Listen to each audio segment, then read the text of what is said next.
In our last couple of videos, we've been discussing Jesus mythicism, which is the idea that Jesus Christ never existed.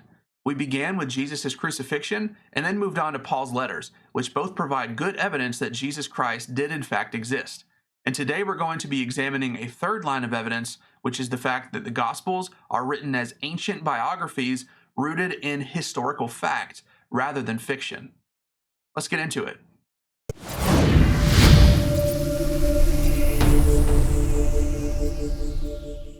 Craig Keener says, among the genres that existed in the first century, the one that fits the Gospels best is ancient biography. The one kind of narrative work that was about a specific historical character was biography. So what exactly does it mean for the Gospels to be ancient biographies? Justin Smith tells us, ancient biography is a set or subset of literature that developed over a roughly 800-year period, from about the 4th century BCE to about the 4th century CE. Ancient biographies are really interested in presenting the life of an individual, most often in positive terms. David Ahn says, biography was firmly rooted in historical fact, rather than literary fiction. And in another article he says, each of the 4 canonical Gospels, Matthew, Mark, Luke, and John, focuses on the public career of Jesus, emphasizing his activities as a teacher, preacher, and miracle worker. In support of this programmatic presentation, each of the evangelists include a variety of relatively short units of discourse and narrative, many of which originally circulated orally.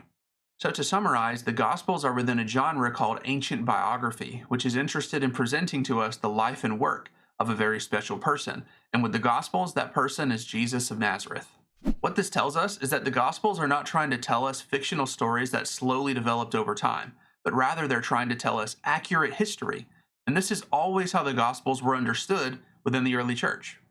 Justin Martyr, in his first apology, says, Christians gather together to one place, and the memoirs of the apostles or the writings of the prophets are read as long as time permits.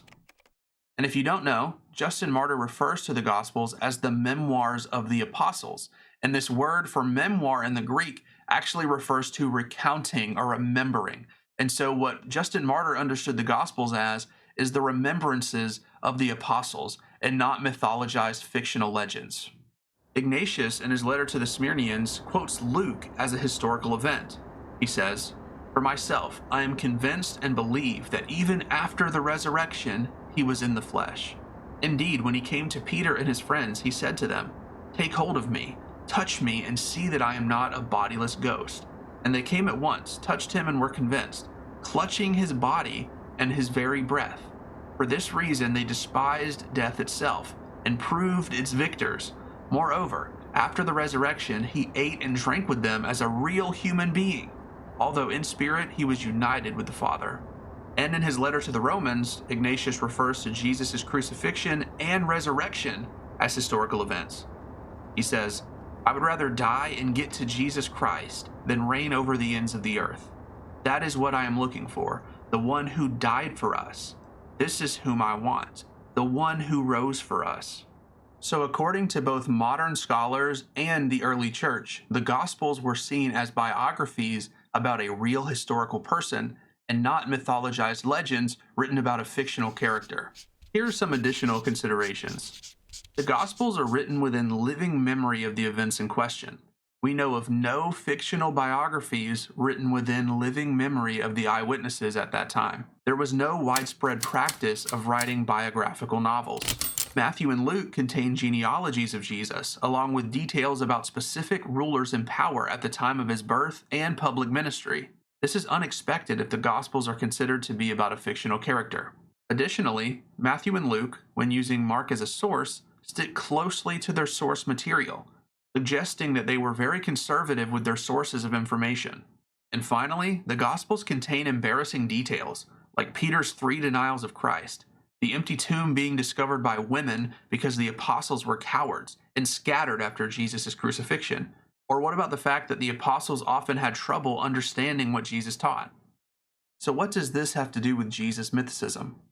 Well, if the Gospels are referring to historical events rather than fictional ones, then a man named Jesus really had to exist to partake in these historical events. I've put this argument into a syllogism that will hopefully help us argue for the existence of Jesus through the literary genre of the Gospels. Premise 1.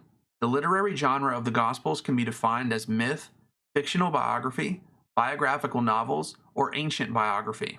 Their content, which includes genealogies, information regarding rulers at the time, strict source material usage, and embarrassing details, as well as the context, written within living memory of the eyewitnesses, and in a culture where fictional biographies and biographical novels are rare within living memory, make it extremely unlikely that they fall into myth, fictional biography, or biographical novels. Conclusion 1. Therefore, the Gospels are ancient biographies, which are rooted in historical fact rather than literary fiction. Premise 4. If the Gospels are rooted in historical fact rather than literary fiction, then Jesus existed.